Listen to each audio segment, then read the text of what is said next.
Praise the Lord. परमेश्वर की दया और करुणा से एक अवसर मिला आप लोगों तक सुसमाचार पहुंचाने का। पहला राजा और उसका 16वां अध्याय।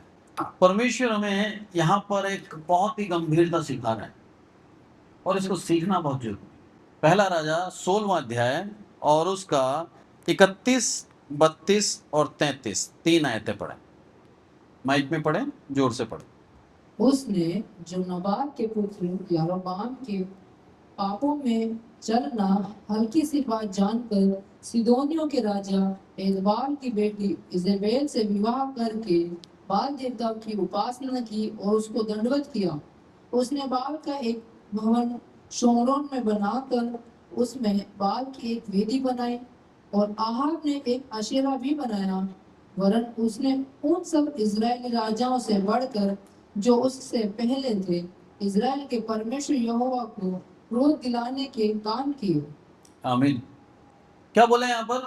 आहाब नाम का एक राजा है जिसने क्या करा, अपने पूर्वजों के समान पाप किया और न केवल पाप किया, उन करने को हल्की बात जानकर और बढ़कर आगे आ गए। परमेश्वर ने साफ कहा था, यदि हम व्यवस्था विवरण में आए और व्यवस्था विवरण 6:4 पढ़ें तो यहाँ पर हर एक इस्राएलियों को चेतावनी दे रखी थी। कौन है परमेश्वर? यहाँ पर साफ लिखा है, हे इस्राएल सुन, यहोवा हमारा परमेश्वर है, यहोवा एक ही है। साफ कह रखा था, वो हमारा परमेश्वर है और सबसे बड़ी बात वो एक ही है। यहां पर क्या कर रहे हैं लोग? यहोवा के परमेश्वर की तुलना में, उसकी बराबरी में शोमरोन में बाल नामक खुद के हाथों से गढ़ी हुई एक मूर्त बना दी। और बाल नाम क्यों दिया मालूम है आपको? क्योंकि ये लोग मानते थे बाल मतलब वर्षा, बाल मतलब तूफान, बाल मतलब खेती, इसके द्वारा हमारे जीवन में आशीष आएगी। इस कारण से उसने वहां पर उनको स्थापित कर दिया साहब शोमरोन। और न केवल बाल को स्थापित करा, उसके बाद अशेरा नाम की एक देवी को भी स्थापित कर दिया, जिसका सबसे बड़ा रीजन था फर्टिलिटी, यानी कि बच्चा उत्पन्न करने के लिए ये देवी है साहब। इसके द्वारा हम क्या करते हैं, इसके पास आएंगे तो आपको संतान उत्पत्ति मिलेगी। ये इनकी कल्पना थी और उस कल्पना के आधार पर दो देवता, एक देवी एक देवता, दोनों स्थापित कर, जो कि परमेश्वर की दृष्टि के अंदर सबसे बड़ा घृणित काम किया इसने। क्योंकि साफ साफ लिखा था, तू मेरी निज प्रजा है और मुझे छोड़ किसी और को परमेश्वर करके मत मानना। पहली आज्ञा थी। उस आज्ञा का न केवल उल्लंघन किया, बल्कि हर एक इस्राएलियों को प्रेरित किया कि तुम भी ये काम करो।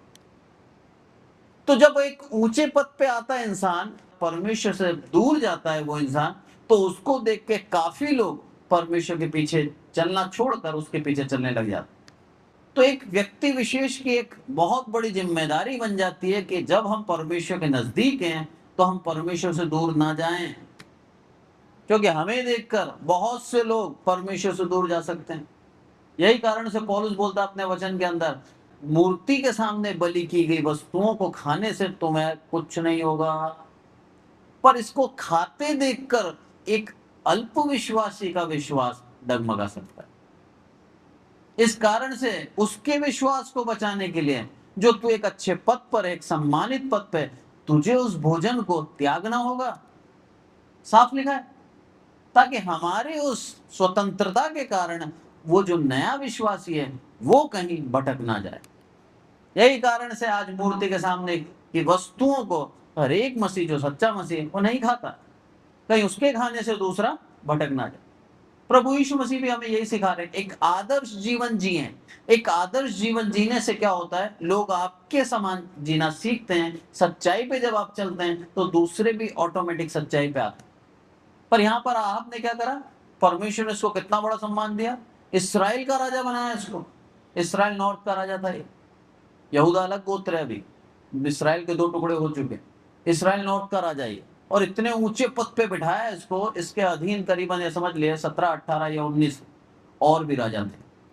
इतना ऊपर बिठाया इसको। और उसके बाद इसने करा क्या? न केवल खुद ने गलती करी, बल्कि प्रजा से भी गलती कराई, जो इसका सबसे बड़ा दोष गिना गया।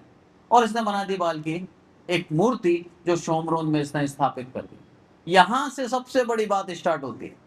अब आप आए 17वें अध्याय की पहली आयत। वे एलिया जो गिलाद के परदेशियों में से था, उसने अहाब से कहा, इज़राइल का परमेश्वर यहोवा जिसके सम्मुख मैं उपस्थित रहता हूँ, उसके जीवन की शपथ, इन वर्षों में मेरे बिना कहे ना तो मैं बरसेगा और न ओस पड़ेगी। आमीन। क्या लिखा है यहाँ पर? मेरे बिना कहे। ये अहम नहीं है, ये अहंकार नहीं है कि मैं बोलूंगा तो ही होगा, ऐसा नहीं। यहां पर एलिया पूर्ण रूप से अपने आप दास के रूप में समझकर सबको बता रहा है। बोला मैं जीवित परमेश्वर के सम्मुख उपस्थित रहता हूं, उसके सामने रहता हूं मैं, और वो मुझसे जो कहता है वही मैं करता हूं। ये अपने कर्तव्य को निभा रहा है। बोला उसने बोला कि पानी नहीं बरसेगा जब तक तू नहीं कहे, और इसीलिए मैं तुम्हारे सामने आऊं ये कहने के लिए कि जब तक मैं नहीं बोलूं पानी नहीं बरसेगा।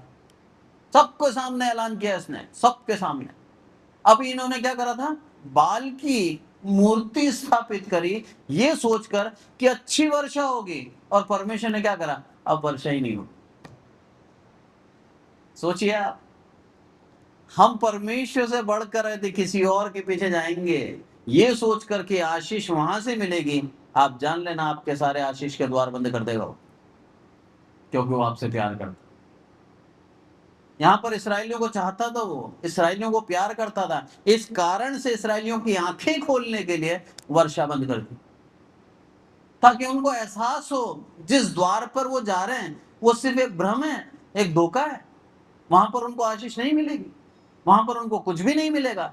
आशीष परमेश्वर के हाथ में है और वो जिसे चाहता है उसे देता है। इस कारण से 3.5 साल वर्षा नहीं हुई। 3.5 साल बहुत बड़ा समय है, ये बहुत बड़ा समय। 1 साल वर्षा नहीं होने अपने देश के अंदर तो बहुत सी जगह अकाल पड़ जाता है।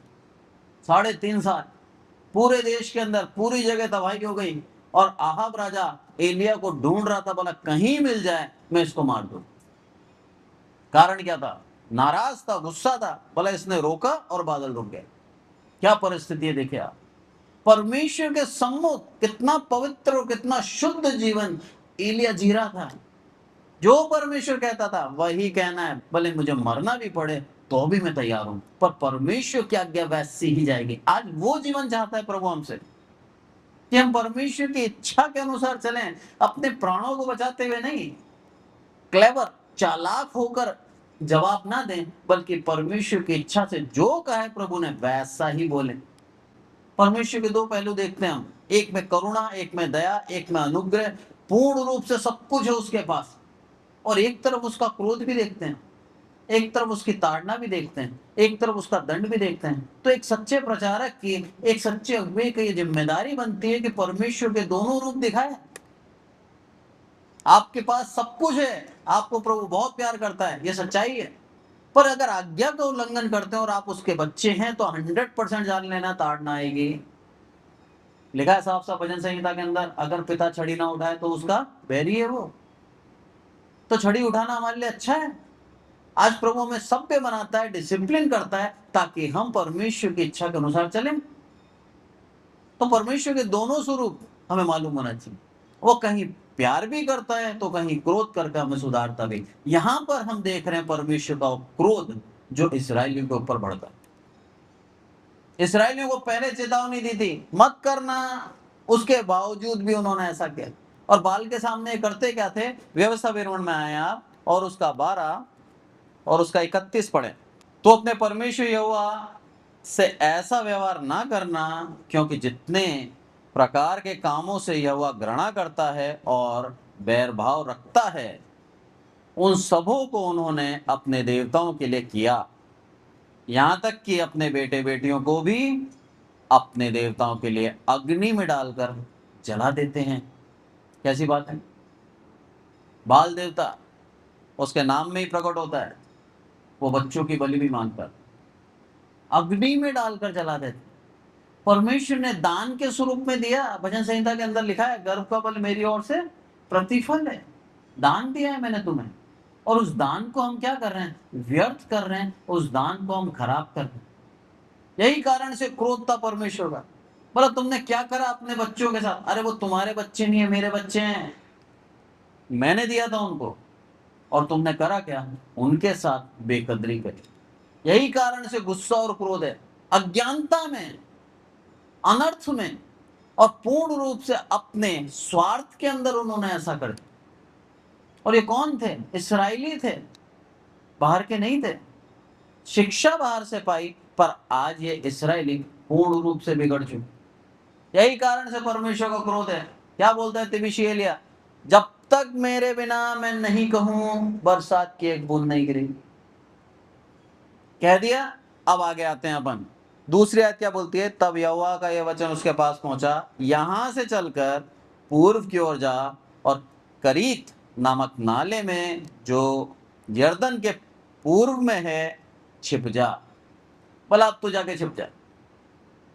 और प्रभु ने आज्ञा दी। क्या बोलता है प्रभु? बोला मैंने कौओं को आज्ञा दी है, वो तेरे को लाकर खाना देंगे। और कौओं ने क्या लाया? रोटी और मांस। कौवे कभी देते हैं किसी को? किसी को नहीं देते। कौओं के द्वारा दिलवाते। क्या बताया प्रभु ने? मेरे हाथ की सामर्थ्य जहां से तू पाएगा नहीं, वहीं से मैं तुझे दूंगा। जहां तेरी आशा नहीं है, जहां तू सोच नहीं सकता कि ये मेरे ऊपर दया करेगा, अरे वही उसी व्यक्ति से तेरे पे दया कराऊंगा, क्योंकि ये सामर्थ्य मेरे हाथ में है। आज परमेश्वर में वही सिखा रहा है कि जहां से हम नहीं सोचते, उधर से ही प्रभु हमारे लिए द्वार खोलेगा, क्योंकि द्वार उसके हाथ में है। वो उसको मालूम है किस तरह से लोगों के दिल में काम करना है, और परमेश्वर काम करता है। कौवे देने लगे, और ये नाले का पानी पिया करता था, और परमेश्वर की दया करुणा से काफी समय तक ये वही रहा। फिर आगे जब हम पढ़ते हैं, उसके अंदर लिखा है जब आगे कुछ दिनों बाद उस देश में वर्षा ना होने के कारण नाला सूख गया। अब परमेश्वर ने क्या बोला? यहां से चला जा, और तेरे को दूसरी जगह बताता हूं, वहां जाके तू रहना। एलिया के जीवन की सबसे बड़ी खूबसूरती क्या है मालूम है? एलिया ने कभी सवाल नहीं किया परमेश्वर से, परमेश्वर ऐसा क्यों? सबसे बड़ी खूबसूरती। आपको कामयाब होना है, आपको परमेश्वर के नजदीक बढ़ना है, आपको आत्मिकता में बढ़ते जाना है, आपको पूर्ण रूप से धर्मी गिनना है, और आपके ऊपर परमेश्वर अनुग्रह करे, तो सबसे बड़ी बात आप ये लिख के रख लें, आप परमेश्वर से सवाल ना करें। प्रभु कब होगा, कैसे होगा, क्यों होगा, कुछ नहीं पूछना। एलिया पूर्ण रूप से जानता है कि जो परम प्रधान परमेश्वर जिसके सम्मुख वो रहता है, उसका तेज क्या है, उसकी महानता क्या है, उसके सामने खड़े होना ही बहुत बड़ी बात। यही कारण से एलिया ने कभी नहीं पूछा कि प्रभु ऐसा क्यों। जैसा बोलता था परमेश्वर वैसा कर देता। उसकी जान को खतरा था। एक राजा के विरुद्ध जाके खड़े होना और एक राजा को ललकारना कि जा मैं कहता हूं बरसात नहीं होगी, आम बात नहीं है, बहुत खतरनाक है उसके जीवन के लिए। पर परमेश्वर का अनुग्रह देखिए और उसकी सामर्थ्य देखिए जो एलिया के ऊपर हुई, और एलिया को जैसा बोला वैसा ही एलिया ने जाके कह दिया। अब एलिया की रक्षा रखवाली परमेश्वर कर रहा। परमेश्वर ने बोला अब तू यहां से चला जा, उसको खिलाया और उसके बाद आगे बढ़ा दिया। अब आप आए 8वीं आयत और 9वीं आयत पढ़ें। तब यहोवा का यह वचन उसके पास पहुंचा, चलकर सीदोन के सारपत नगर में जाकर वहीं रह। सुन, मैंने वहां की एक विधवा को तेरे खिलाने की आज्ञा दी है। अतः वह वहां से चल दिया और सारपत को गया। नगर के फाटक के पास पहुंचकर उसने क्या देखा कि एक विधवा लकड़ी बीन रही है। उसको बुलाकर उसने कहा, किसी पात्र में मेरे पीने को थोड़ा पानी ले आ। आमीन। परमेश्वर क्या बोल रहे हैं यहाँ पर? खूबसूरती देखिए प्रभु की। विधवा को आज्ञा दी कि वो खाना खिलाए। ठीक है, विधवा के पास क्या है?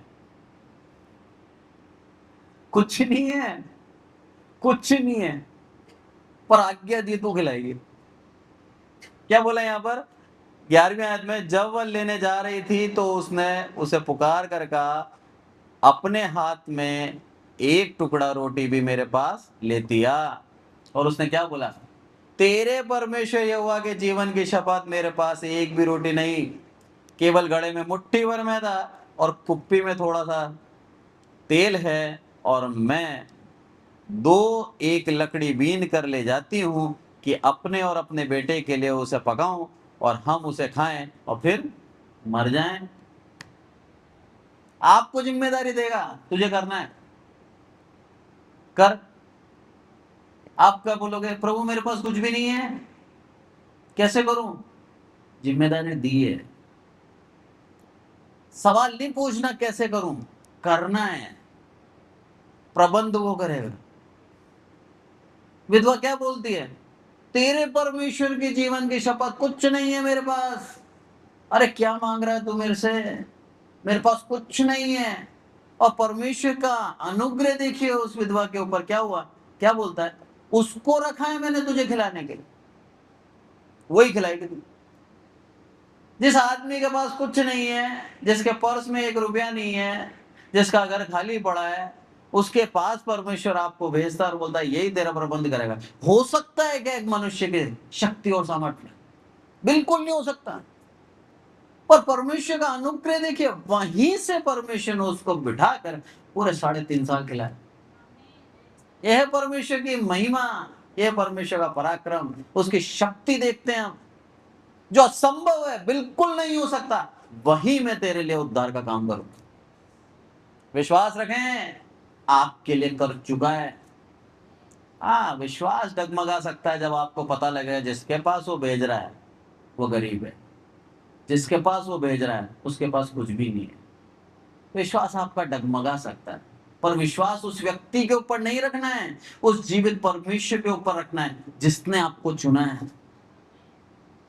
व्यक्ति को देख के हम घबराए नहीं कि प्रभु इसके पास तो कुछ नहीं है, कहां भेजा तूने मेरे को, अरे क्या देगा मेरे को ये। आपको कोई व्यक्ति नहीं देता, आपको परमेश्वर देता।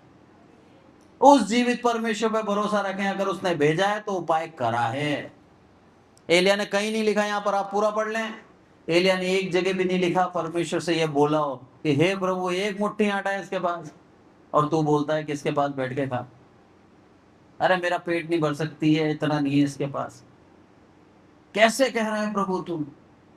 अरे मैं एलिया की जगह होता तो हो सकता है परमेश्वर से ये बोलने की मूर्खता कर देता कि प्रभु कैसे होगा। ये बात क्या है मालूम है, अविश्वास जो हमारे जीवन में आ जाता है। जब हम कई बार हमारे पर्स को देखते हैं बिल्कुल खाली है, प्रभु कैसे होगा? प्रभु बोलता है पर्स बना नहीं था ना, उससे पहले मैंने तुझे बनाया। इसमें जब पैसा आया नहीं था ना, उससे पहले मैंने तेरे लिए आशीष लिखी। वो है वो हमारा परमेश्वर, उसने हमारे लिए सब कर रखा है, सब कर रखा है। यहां पर आप देखिए साफ साफ बातें, पूरी एक एक बातों का आप देखिए, क्रम वाइज है। सबसे पहले आहाब के द्वारा गलती हुई, उस गलती का दंड मिला उसको, उस न केवल उसको बल्कि उस पूरी इस्राएली प्रजा को। क्यों? क्योंकि उन्होंने आहाब की बात मानी, उस राजा की बात मानी, और राजाओं के राजा परमेश्वर की बात नहीं मानी। इस कारण से उनको दंड भोगना पड़ा, और वर्षा के बिना, आशीष के बिना उनको जीवन जीना पड़ा। पर जो परमेश्वर के जाने, उन लोगों के लिए कोई कमी नहीं है। परमेश्वर ने एलिया को भरपेट खिलाया कौवे के द्वारा, अब परमेश्वर एलिया को खिला रहा है एक विधवा के द्वारा, जो कोई सोच नहीं सकता कि इसके पास एलिया बैठकर खा सकता। कहीं भी आप ढूंढ रहा होगा ना, तो उस विधवा क्या नहीं ढूंढ रहा होगा। आप राजा ने जहां कहीं बोला होगा, क्या बोला होगा, देखो कौन कौन धनी है, कौन उसको बिठा के खिला सकता है, कहां पर रह सकता है वो आराम से, ढूंढो उसको हर जगह। जब किसी ने बोला होगा साहब एक गांव के अंदर छोटी सी एक विधवा भी रहती है, जो टूटा झोंपड़ा है, जो गरीब है, जिसके पास कुछ नहीं है खाने को, बोला वो वहां मत जाना ढूंढने, वो नहीं खिला सकती। हमारे भलाई के लिए हमें ऐसी अवस्था में रखता है कि हमारा बैर ये जान नहीं पाए कि हम वही हैं, और परमेश्वर के आशीष में आशीष। ये परमेश्वर की दया, यही कारण से हमें रख रखा है ऐसी ऐसी जगह पे, जहां पर दूर से देखें तो लोग क्या सोचते हैं, दुख पा रहा है, पर आशीषित है परमेश्वर में, बहुतायत की आशीष है, हमारी हर एक जरूरतों को पूर्ण कर रहा है। और उस अवस्था में जब चारों ओर बैरी हैं, हमें परमेश्वर सुरक्षित रखता है। यह है परमेश्वर की दया। आप राजा चिड़चिड़ा हो चुका है, आहाब राजा कुड़ रहा है कि कहीं मेरे को एलिया मिल जाए। अब आप आए आगे 18वें अध्याय में आए आप, यहां पर आप पढ़े 7वीं आयत। और वह मार्ग में था कि एलिया उसको मिला और उसे पहचान कर वह मुंह के बल गिरा और कहा, हे मेरे प्रभु एलिया, क्या तू है? आमीन। ओब्दिया कौन था? राजा का व्यक्ति है और यह यहोवा का भय मानता है। परमेश्वर ने एलिया को आदेश दिया, बोला जा और अब अपने आप को आहाब को दिखा दे। आहाब जो इसके खून का प्यासा है, आहाब जो इसको मार डालना चाहता है, उसके पास परमेश्वर बोल रहा है बोला तू जा। आपको याद होगा नए नियम के अंदर हनन्याह को भेजा था पौलुस के पास, बोला तू जा। तब हनन्याह क्या बोलता है? बोला प्रभु मैं उसकी गवाही बताऊं पौलुस कैसा है? और उसको शाऊल बोलते हैं, हमें मारने आया है वो, और तू उसी के पास भेज रहा है। परमेश्वर क्या बोलता है? हाँ उसी के पास जा, हाथ रखना और प्रार्थना कर, क्योंकि मैं चाहता हूं कि जो पवित्र आत्मा तुझे मिला है वो पवित्र आत्मा शाऊल को भी मिले और वो ट्रांसफॉर्म हो जाए, बदल जाए, पौलुस बन जाए। इस कारण हनन्याह को भेजा। पर यहां पर एलिया की खूबसूरती देखिए आप, जैसे ही परमेश्वर ने बोला आहाब को दिखा, तुरंत उड़ा और चल दी। परमेश्वर से सवाल नहीं किया, उधर हनन्याह ने करा, पर उसके बाद भी वो दोषी नहीं ठहरा। यहां पर आप देखिए एलिया ने एक बार नहीं बोला जो मेरा मास्टर, जो मेरा स्वामी, जो मेरा परमेश्वर कह रहा है मैं करूंगा, और तुरंत चला गया और अपने को राजा के दास ओबदिया को बता दिया, जो पूर्ण रूप से यहोवा का भय मानता है। जैसे ही उसने देखा एलिया को, बड़ी पोस्ट पे ही है, छोटा मोटा नहीं है, पर क्या लिखा है यहाँ पर? मार्ग में था, एलिया उसको मिला, उसे पहचान कर मुंह के बल गिरा और कहा, हे मेरे प्रभु एलिया, क्या तू है? आमीन। क्या तू है? कंफर्म कर रहा है और मुंह के बल गिर गया। क्या बोलता है प्रभु? मैं तुम्हें सर बनाऊंगा, पूंछ नहीं बनाऊंगा। एलिया कितना विद्वान था, एलिया कितना पढ़ा लिखा है, उसके बारे में कोई चर्चा नहीं है। एलिया किस पोस्ट पे था? किसी पोस्ट पे नहीं था। सबसे बड़ी पोस्ट, परमेश्वर का भक्त था, और ये राजा का बड़े पद पे है। पर हो क्या रहा है? झुक रहा है और क्या बोलता है? हे मेरे प्रभु। संबोधन देखिए आप परमेश्वर का काम करोगे ना, 100% जान लेना परमेश्वर आपको सम्मान देगा। कितने पढ़े लिखो उससे कोई फर्क नहीं पड़ता। मेरे पापा के विषय में बताता हूं। मेरे पापा एक सामान्य व्यक्ति थे, दर्जी थे, टेलर थे, और जगह जगह जाके सुसमाचार सुनाते थे। एक जगह गए और वहां जाकर सुसमाचार सुना रहे थे, तो पास में एक जेंटलमैन जो वेट कर रहा था किसी का, मेरे पापा की नजर पड़ी कि घर के पास में कोई खड़ा है। बोला, उनसे बोला कि आ जाओ हमारे घर में बैठ जाओ, जब तक आपका कोई आ नहीं रहा। और ये मेरे पापा सुसमाचार सुना रहे थे, उन्होंने बुला लिया और वो आके बैठे। जब उन्होंने देखा कि प्रवचन चल रहा है, प्रभु के वचन को सुनाया जा रहा है, तो क्या बोलता मालूम है? मैं जमीन पे बैठूंगा, आपके बराबर नहीं बैठूंगा। आदर देखिए आप। मेरे पापा कोई ग्रेजुएशन नहीं करी थी, पुराने समय के पढ़े हुए थे। उस समय 12th कर लेना, 11th कर लेना बहुत बड़ी बात होती थी। और ये व्यक्ति जेंटलमैन, देख के ही लग रहा पढ़ा लिखा है, और आके जमीन पे बैठ गए। पूरा संदेश सुना, जब तक वो पड़ोस में आई नहीं थी जिनसे मिलने आए थे। उसके बाद में पापा ने बोला, आपका शुभ नाम? उस व्यक्ति ने क्या बोला मालूम है? बोला, मैं मजिस्ट्रेट हूं, जज है। मेरे पापा एक मामूली टेलर, और उसको सम्मान दिया परमेश्वर ने एक जज के द्वारा, और अपना नंबर लिख के गया। बोला, किसी भी बात से कोई भी परेशानी हो आपको अदालत के अंदर, तो मैं कोटा न्यायालय में, अब मैं आपकी मदद कर सकता। बोला, मुझे बहुत अच्छा लगा हाथ जोड़कर कि आप परमेश्वर के वचन को इतने अच्छी तरह सिखाते। आमीन। जीवित गवाही आज भी प्रभु वैसे ही कर रहा है। आपकी योग्यता, आपका कौशल, आपकी बुद्धिमानी, आपका पैसा सब धरा रह जाता है। परमेश्वर के सेवक होने आप तो 100% प्रभु आपको आदर दिलाएगा। सबसे बड़ी जॉब है दुनिया के अंदर, इस दुनिया के अंदर सबसे बड़ा अगर कोई काम है तो वो परमेश्वर के पुत्र यीशु मसीह के पीछे चलना, उसका चेला बनकर। इससे बड़ा काम और कुछ नहीं है, इससे बड़ा काम और कुछ नहीं। आपकी मृत्यु के आखिरी दिन तक आप सेवक रहते हो, मृत्यु तक आप सेवक रहते हो, रिटायरमेंट नहीं है इसमें। और सबसे बड़ी बात, आपकी परवरिश करने का, आपके खर्चे को उठाने का, आपके जीवन के हर एक जरूरतों का जिम्मा उस जीवित परमेश्वर के पास है। अब ये मत बोलना कि प्रभु कौवे के हाथ क्यों भिजवाया, मेरे को तो मोर के हाथ में भिजवाता। ये सब नहीं चलेगा। है कौवा काला होता है, देखने में अच्छा नहीं लगा, मोर होता तो ज्यादा सुंदर होता। ऐसे कर रहे हैं आज हम प्रभु जी, वो चीजें प्रोवाइड करा रहा है हमें, दे रहा है हमें, पर उन चीजों के अंदर हम नुक्स निकाल। प्रभु यही क्यों, वो वाला ज्यादा अच्छा है जो दिया। प्रभु तेरा धन्यवाद, तेरी निगाह मुझ पर है। अरे कितना धन्यवाद दें हम कि 800 करोड़ लोगों के अंदर आपके ऊपर निगाह है उसकी। क्या आप ही भक्त हैं?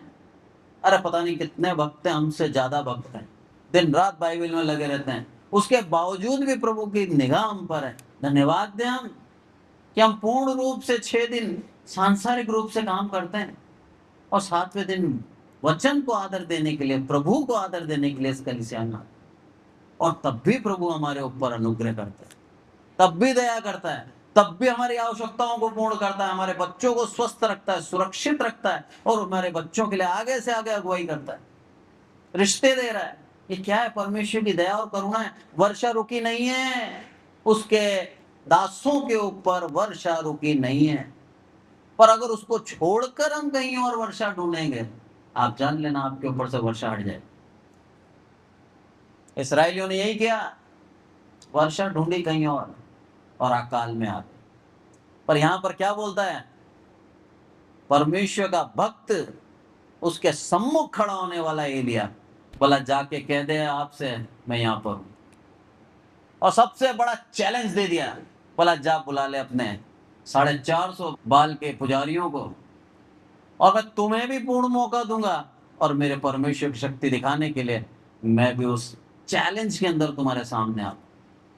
और ये जो चैलेंज था, बाइबल के अंदर एक इतिहास रच दिया इसने। ऐसा चैलेंज दोबारा कभी किसी ने नहीं किया। आप पूरी बाइबल पढ़ लें, ये जो चैलेंज था ये परमेश्वर की ओर से था, और परमेश्वर ने इसके लिए एलिया को चुना। आपको भी चुन सकता है, आज किसी भी प्रकार की चुनौती के लिए आपको चुन सकता है, पर विश्वास में दृढ़ होना है, परमेश्वर के ऊपर विश्वास करना और उससे सवाल नहीं करना। जहां भेजे प्रभु में तैयार, जिधर भेजे प्रभु में तैयार। ये ना सोचें आपके प्राणों की हानि हो सकती है, बल्कि ये सोचें आपका रक्षक उससे बहुत बड़ा है।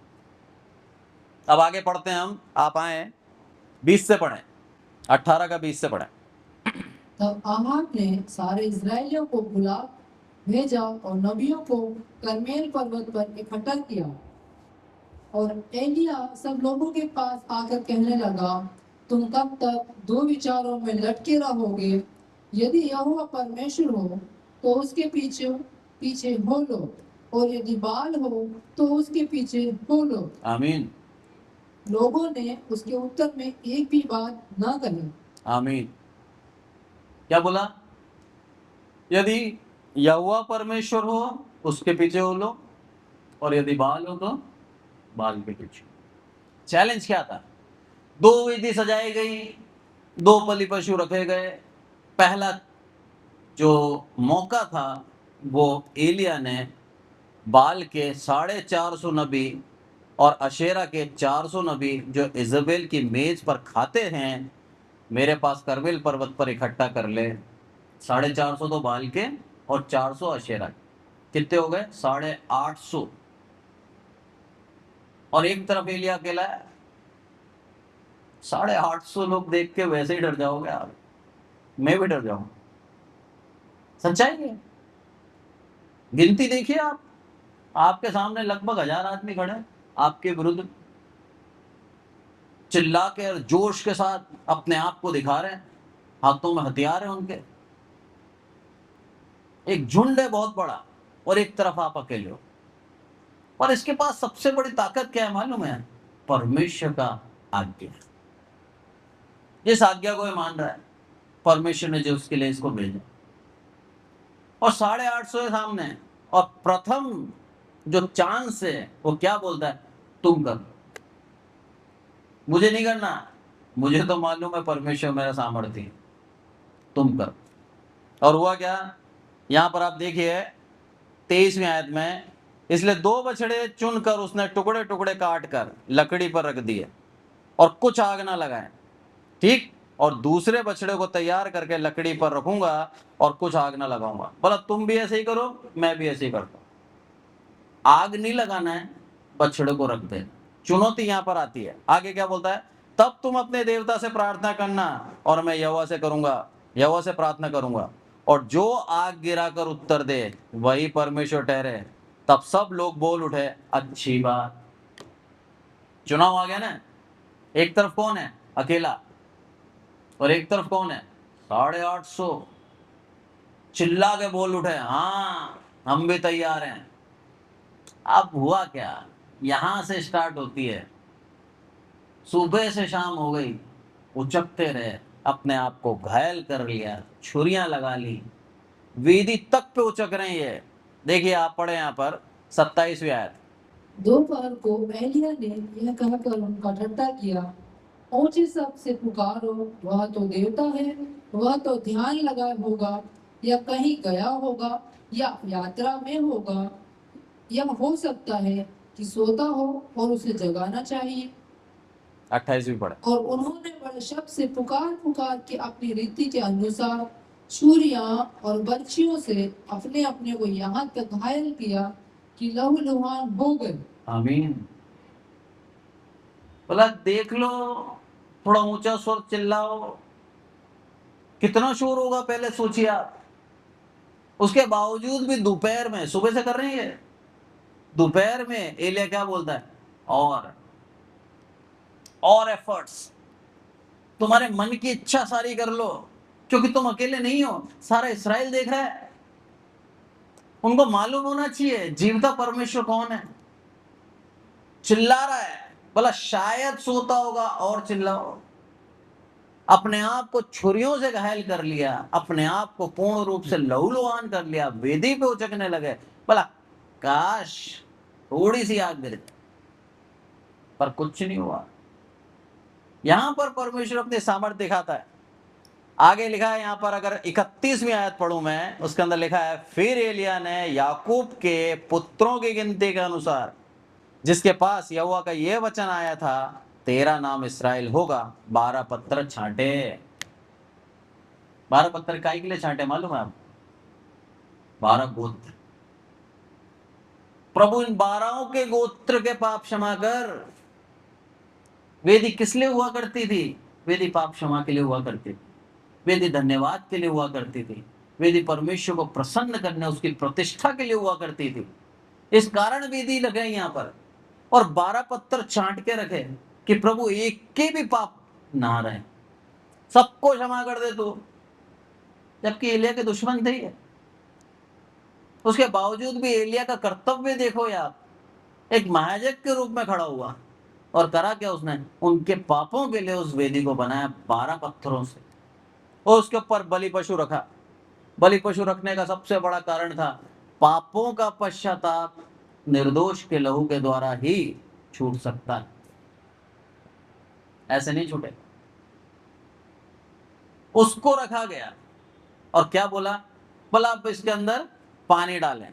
देखिए आप यहां पर आए, उन पत्थरों से यहोवा के नाम की एक वेदी बनाई, और उसके चारों ओर इतना बड़ा एक गड्ढा खोद दिया कि उसमें 2 सआ भी समा सके।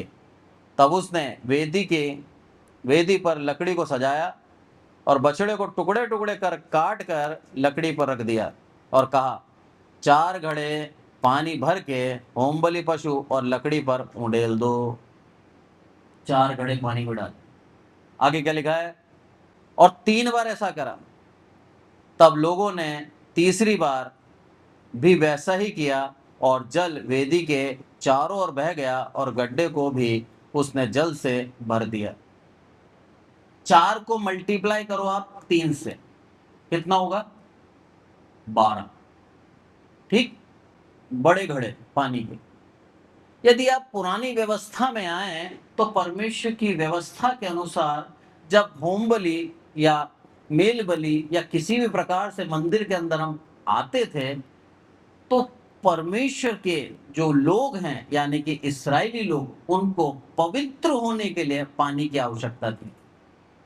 तो उस घड़े से वो अपने आप को पवित्र करते। 12 गोत्र, 12 पत्थर लिए, उन 12 पत्थरों को यानी कि उन 12 गोत्रों को पवित्र करने के लिए 12 घड़े पानी में, ताकि अब पूर्ण रूप से प्रभु जो शुद्ध होने की विधि थी तेरी, वो मैंने निभा दी। इनको शुद्ध कर, पवित्र कर। और जब वो शुद्ध और पवित्र हो गए, इसका सबसे बड़ा चिन्ह क्या था? परमेश्वर ने उसकी वेदी को ग्रहण करा, आग गिराई ऊपर से। तो प्रोसेस ही है, पूरा एक रीति है, उस रीति के अनुसार ही एलिया ने करा है। अशुद्ध लोगों को नहीं रखा वहां पर, पूर्ण पवित्र कर दिया घड़े की रीति के अनुसार। और उसके बाद परमेश्वर बोला, हे प्रभु, हम क्षमा मांग चुके हैं। आपको भी अवसर देता है, आज अवसर है, अपने गुनाहों का क्षमा मांग लें, क्योंकि अब बलिदान नहीं रहा। अब परमेश्वर का एकमात्र बलि जो अब उसने हमारे लिए करी, वो काफी। उस प्रभु यीशु मसीह ने जो एकमात्र बलि करी हमारे लिए, वो आज हमारे पापों को जगत से उठा ले गई। आज हम पवित्र हैं, आज उस घड़े की आवश्यकता नहीं है। आज उसके लहू के द्वारा जो प्रति सप्ताह हम प्रभु यीशु मसीह के नाम से लेते हैं, उस लहू के द्वारा आज हम पवित्र हैं। एलिया ने पूर्ण रूप से व्यवस्था के अनुसार किया। और आगे जब हम पढ़ते हैं, आप देखिए क्या लिखता है यहाँ पर, 36वीं आयत पढ़ें। फिर भेंट चढ़ाने के समय एलिया नबी समीप जाकर कहने लगा, हे अब्राहम, इसहाक और इज़राइल के परमेश्वर यहोवा, आज यह प्रकट कर कि इज़राइल में तू ही परमेश्वर है और मैं तेरा दास हूँ, और मैंने ये सब काम तुझसे वचन पाकर किए हैं। आमीन। मैंने ये सारे काम जितने भी मैंने करें, तुझसे वचन पाया है प्रभु, मेरी इच्छा से नहीं किए। जब आप परमेश्वर की इच्छा से, उससे वचन पाकर काम करोगे, 100% कह रहा हूं, आप में से कोई भी विफल नहीं होगा, हारेगा नहीं। पर अपनी इच्छा से आप ये सोचते हो मैं करके सामने वाले को अनादर कर दूं, आप जान लेना आप सफल नहीं होंगे। वो आपकी इच्छा है। यहां पर परमेश्वर की इच्छा थी, लिखा है साफ साफ, तेरी इच्छा, तेरी वचन को सुनकर मैंने ये सारे काम किए, जैसा जैसा तूने बोला प्रभु वैसा ही किया। और अब हुआ क्या आगे, हे यहोवा मेरी सुन कि लोग जान लें कि हे यहोवा तू ही परमेश्वर है, तू ही उनका मन लौटा ले आता है। आमीन।